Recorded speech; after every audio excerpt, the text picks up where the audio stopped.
Now next point, principle of moment. Okay, what is meant by principle of moment we have discussed. Okay, now we have considered an ideal lever. Okay, what is meant by ideal lever? Ideal lever means a one massless rod. Okay, means a rod having a, it is a very less mass. Okay, that rod is pivoted on a one point. Okay, now this is a consider a one rod that pivoted on a one point, then this arrangement is known as a lever. Okay, this is known as a lever. Okay, one rod, one massless rod pivoted on a point, then that arrangement is known as a lever. Okay, now this is an ideal lever, is an essentially a light rod pivoted at a point along its length, and that point is called as a fulcrum. Okay, now one massless rod, that rod is situated on a single point, then that arrangement is known as a lever, and the point at which the rod is situated, that point is known as a fulcrum. Okay, now consider a one rod. Okay, this is a best example. The best example of lever is a seesaw. Okay, in a playground you see a seesaw. Okay, here is one person is sitting. Okay, means this kind of rod is present, and here is a fulcrum, means one point is fixed. That point means on that point that rod is balanced, means here this kind of arrangement. Now this is a lever. Okay, now here is a fixed.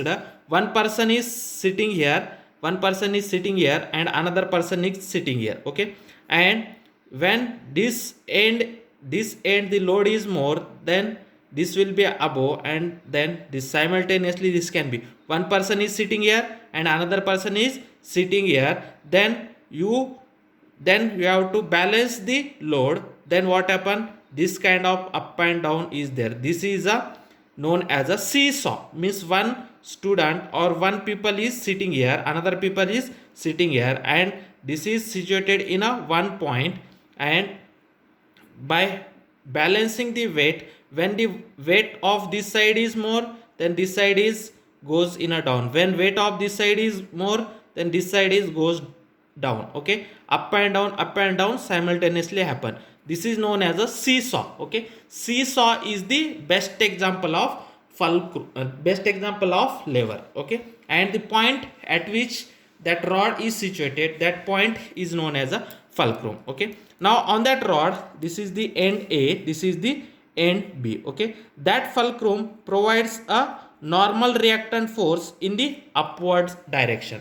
Fulcrum provides a normal reactant force on a upward direction, and on the both end the forces act on the downward direction. Okay, at end A and end B the forces act is F1 and F2. F1 and F2 forces act on a end A and end B respectively, and the fulcrum provides a normal reactant force in a upward direction. Okay, and the force F1 act at a distance d1 from the fulcrum, and the force F2 act at a distance d2 from the fulcrum. Okay, write down here. Okay, consider a rod of length AB. Okay, write down yourself. Consider a rod having a length AB. Okay, and the fulcrum provides a normal reactant force in a upward direction. On the both ends of a rod, the force F1 and F2 provide respectively. The force F1 and F2 are parallel. Okay, are parallel to each other and perpendicular to the rod. Okay, and F1 F2 force act in a downward direction, and normal reactant force act in a upward direction. The force F1 act on the end A, which is at a distance d1 from the fulcrum, and force F2 act on another end at a B, and which is at a distance d2 from the fulcrum. Okay, now that lever is in mechanical equilibrium. Okay, now lever is in mechanical equilibrium. Okay, mechanical equilibrium means it is in rotational equilibrium as well as translation equilibrium. Okay, lever is in mechanical equilibrium. Okay, now it is in equilibrium means it is in mechanical equilibrium, therefore it is a translation equilibrium. Okay, in translation equilibrium, what is in a translation equilibrium? The total force act on a system is 0. Total force act on a system is 0. On that system, how many forces can act? 3 forces. Normal reactant force act in upward direction, F1. Here is in downward, F2 is in downward. Means upward direction force is positive. Therefore, R minus F1 minus F2, which is equal to 0. This is the equation 1. Okay, the lever is in translation equilibrium, therefore the total force acting on a system is 0. Therefore R, that normal reactant force, means that force provided by a fulcrum, is in upward direction, that is R. Okay, and F1 F2 is in downward direction, therefore R minus F1 minus F2 is equal to 0. Okay, now the lever is in mechanical equilibrium, therefore it is in a translation equilibrium. Now in rotational equilibrium, okay, now in rotational equilibrium, what is in rotational equilibrium? In rotational equilibrium means the sum of the moment of force is 0. The sum of moment of force is 0, means the sum of the torque is 0. Okay, now the sum of torque is 0. Then what is the direction of torque? Now see here, this is the distance. Okay, torque is nothing but tau is equal to R cross F. Okay, tau is nothing but R cross F. Okay, in that case, what is the R? R is nothing but a D1. Okay, D1, and F is nothing but F1. Okay, then what is the direction? This is the D direction, this is the F direction, means this is in anti-clockwise. Now this is the D, this is the F, DF, DF, the direction is anti-clockwise. Okay, now here see here, D2 is, now D2 F2, D2 F2. See here, direction is this, means this is the clockwise. Okay, always we have to take a anti-clockwise is positive and clockwise is negative. Okay, therefore in rotational equilibrium, okay, now the torque or the moment of force act on a end A is D1 F1.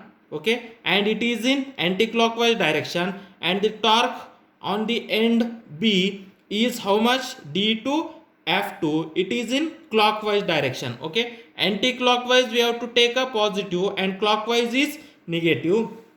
Now at R the force is F and the displacement, okay, that R is 0. Therefore on R, means at a point R, okay, that torque or moment of force is 0. Therefore the total moment of force is 0, means that is torque act on A plus torque act on a B plus torque act on a R. Okay, do you know that torque act on a R is 0?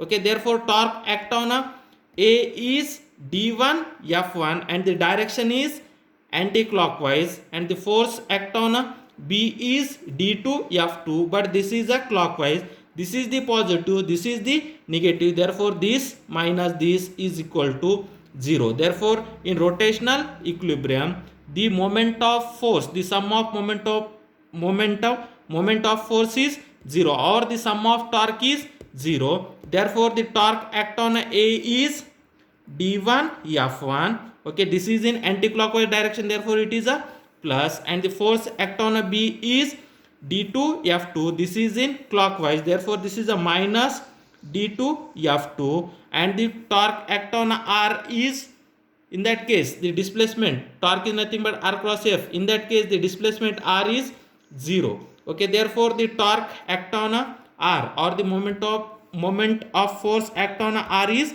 0. Therefore D1 F1 minus D2 F2 is equal to 0. Okay, then now this is the equation 2. Okay, now here we have to say that force F1 is a load force, means we have to put a first applied a force F1, therefore we have to say a force F1 is a load force, okay, and this is the load R, okay. Now to to effort or to up means when the force F1 is in downward direction, to to make that force in a upward direction we have to make some effort at a end B, means the F2 force is a effort force and the D2 is the effort arm, okay.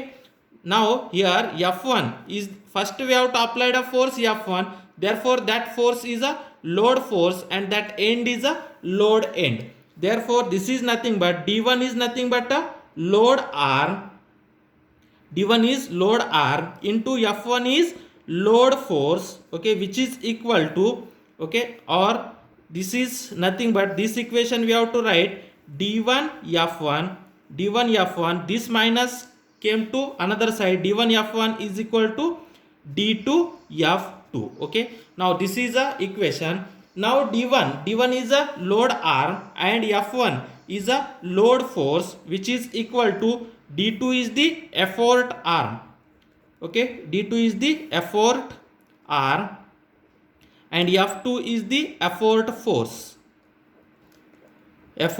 therefore load arm into load force which is equal to effort arm into effort force, okay. Then this expression is known as principle of moment of lever, okay.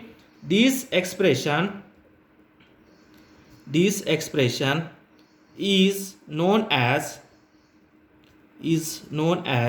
principle of moment of lever, principle of moment of a lever, okay, means load arm into load force which is equal to effort arm into effort force, means this distance, that is a load arm into load force which is equal to effort arm into effort force, okay.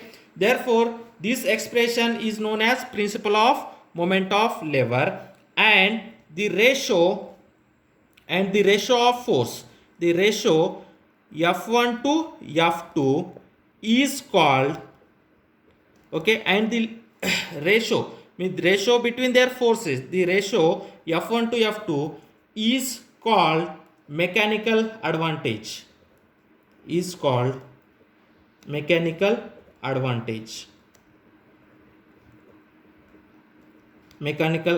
that is a MA, okay. Therefore MA from the above equation, that is MA is nothing but F1 to F2, okay. From that relation, F1, okay, this F1 divided by F2 is nothing but D2 divided by D1, okay. Therefore the mechanical adventure is equal to F1 divided by F2, or that is equal to D2 divided by D1, okay. This is about the principle of moment of a lever.